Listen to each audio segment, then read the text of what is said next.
Hi Leute, willkommen zu Dragomir Baut. Ich bin der Dirk und auf meinem Kanal dreht sich alles rund um den Labwaffenbau. Heute geht es weiter mit dem zweiten Teil vom Eimer. Den fangen wir heute dann mal an zu pinseln. Wenn euch das Thema weiter interessiert, bleibt dran, wir sehen uns. So Leute, dann fangen wir mal an mit dem Schwarz. Ich mache jetzt erstmal so ein Teil nur. Ich muss mal gucken, wie ich das dann vernünftig von den anderen Seiten pinsele. Ich denke mal, da werde ich einen normalen Eimer nehmen und stelle den hier irgendwie rein, dass ich das vernünftig hinkriege. Da muss ich noch gucken. Wird mal wieder ein bisschen komplizierter, das Ganze zu pinseln. Ich mache jetzt erstmal nur so ein paar Teile und dann sehen wir uns dann quasi wieder, wenn ich die ganzen Schichten drauf habe.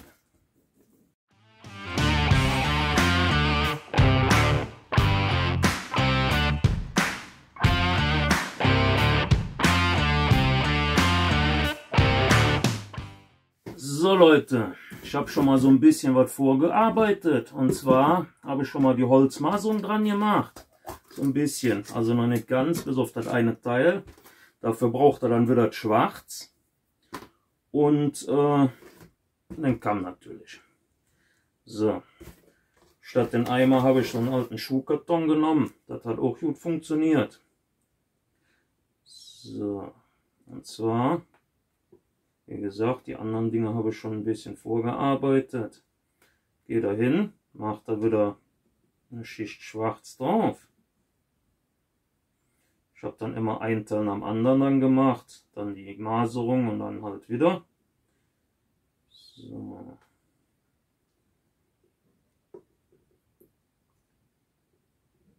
Schauen wir mal. So, jetzt haben wir hier das Teil gemacht. Dann gehen wir hin mit dem Kamm und machen dann so ein bisschen leichte Wellenbewegungen. Das ist ein bisschen blöd, wenn man nicht selber sieht. Ja? Ich glaube, ihr könnt das so sehen. Und dann lassen wir das Ganze dann trocknen. So, in der Zwischenzeit gehen wir mal hin. Fangen schon mal ein bisschen an, wieder vorzuarbeiten. Schwarz brauchen wir nicht mehr. Dann nehmen wir uns irgendeinen Schwamm. Dann habe ich ein dunkles Braun.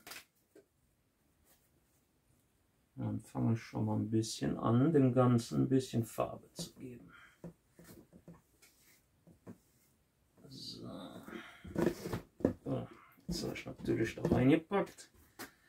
Das ist jetzt nicht so gut gewesen. Ach, nicht schlimm. Dann machen wir es anders. Dann packt man hier in den Eimer rein, weil da drin sollte eigentlich alles trocken sein. So. Hier oben bin ich dann mit dem Kamm so ein bisschen im Kreis gegangen. Ich hoffe, das kann man sehen. Deshalb werde ich jetzt hier auch so ein bisschen mit dem Braun im Kreis gehen, dass das so ein bisschen aussieht wie so eine Baumscheibe, die man als Boden benutzt hat.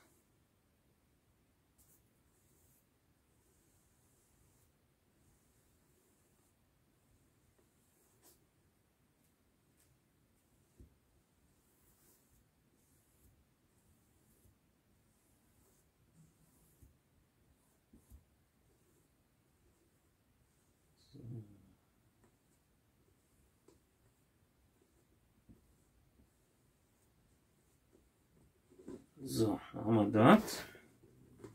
Ups, der fällt gleich runter.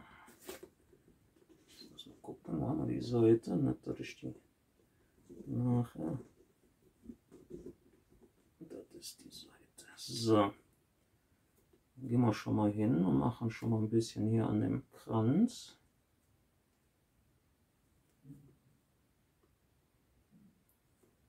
Ich hoffe, es geht. So.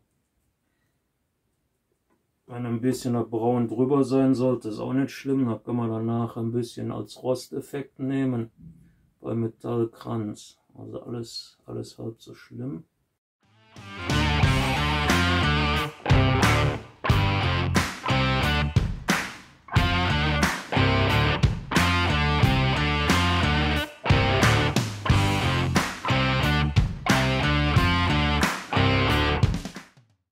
So Leute, das Ganze werden wir jetzt erstmal ein bisschen trocknen lassen.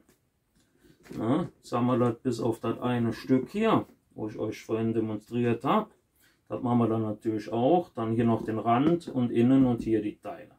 Und dann sehen wir uns dann quasi wieder, wenn ich das Ganze hier dunkelbraun habe. So Leute, das Braun ist jetzt trocken. Drinnen habe ich auch noch gemacht. Dann fangen wir jetzt mal an, das Ganze noch ein bisschen Farbe zu geben. Und zwar nehmen wir wieder ein bisschen Ocker. Dann gucke ich jetzt erstmal. Ich weiß nicht, ob ich hier oben direkt anfangen soll. Naja, irgendwo muss ich ja anfangen. So. Fangen wir erstmal hier an. Wir könnten natürlich auch in dem Ding hier erstmal so ein bisschen machen. Ja, wir machen erstmal ein bisschen im Eimer.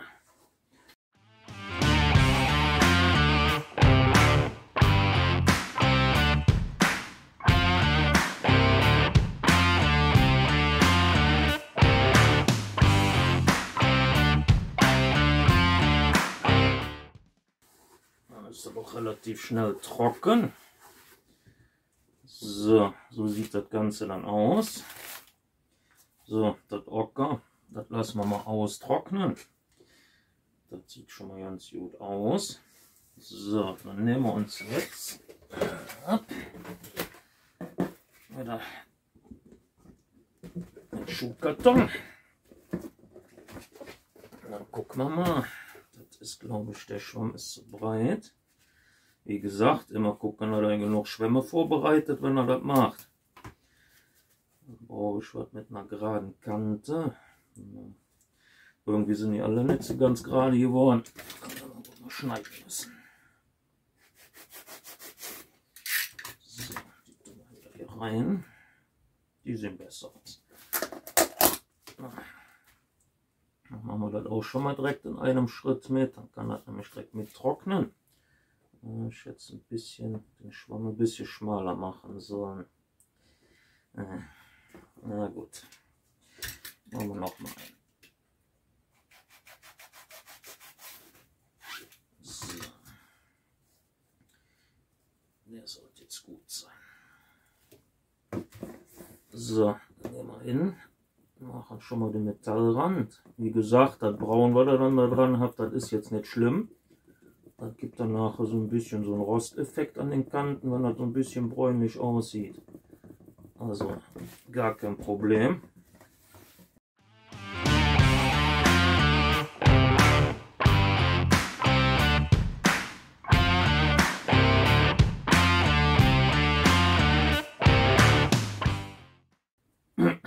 So, das Ganze lassen wir jetzt erstmal ein bisschen antrocknen. Ja. Ich denke mal, das sieht schon ganz ordentlich aus. Ich bin echt am Überlegen. Ich habe hier noch Verdreckdinger dran. Naja. Habe ich mal wieder ein bisschen unsauber gearbeitet. Haben wir wohl doch noch ein bisschen schwarz drüber gehen. Aber noch ein bisschen dunkler. Aber nur ein bisschen. So, mal schauen.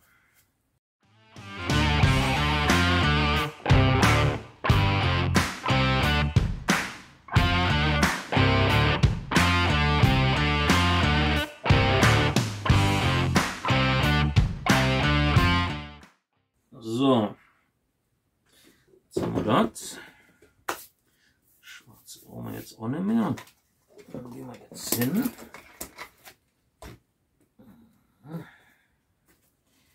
Noch ein kleines Schwämmchen. Hier auf der Seite war, glaube ich, schon mal Silber. Also von daher alles gut.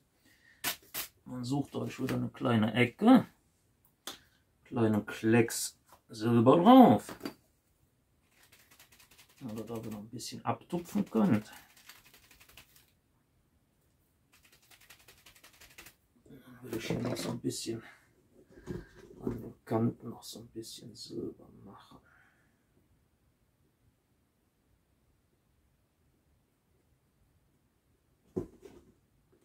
Dass das alles noch so ein bisschen nachher metallischer aussieht. Nicht komplett, immer nur so ein paar Stellen, da wo der Rost zum Beispiel so ein bisschen noch. Aber da müsst ihr dann, so wie ihr das mögt. So, ich kann euch mal zeigen, wie ich es mache. So.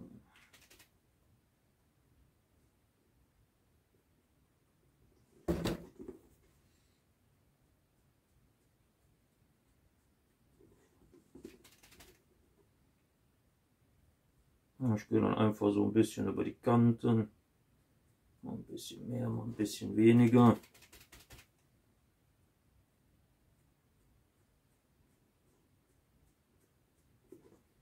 Und das halt noch ein bisschen metallischer halt aussieht. Einfach nur so ganz bisschen drüber bürsten. Mehr braucht er nicht.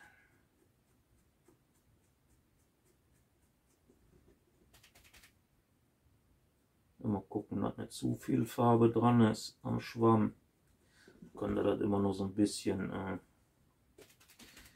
abtupfen.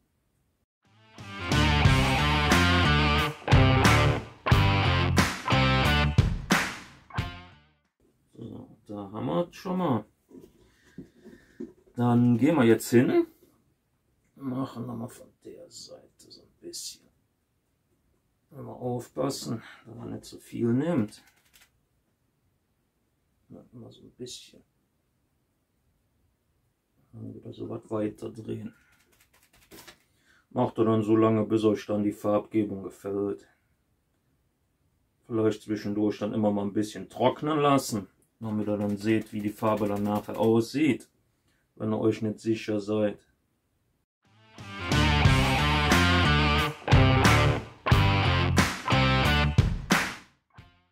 So, na, soweit haben wir das jetzt schon. Sieht doch schon mal ganz gut aus. Dann lassen wir das Ganze jetzt erstmal wieder trocknen. So Leute, dann wollen wir mal loslegen. Ne? Und zwar fangen wir mal an zu topcoaten. Wo fangen wir am besten an? Ich würde sagen erstmal im Eimer. Und dann kämpfen wir uns nach außen vor. Ich glaube, das ist die beste Idee.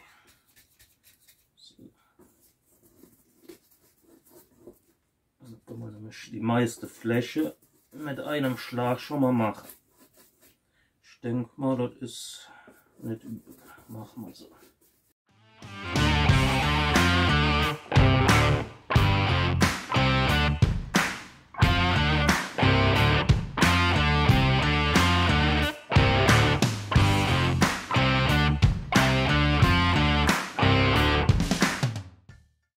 So Leute, jetzt haben wir das soweit. Und den Rest machen wir dann später, wenn das jetzt angetrocknet ist.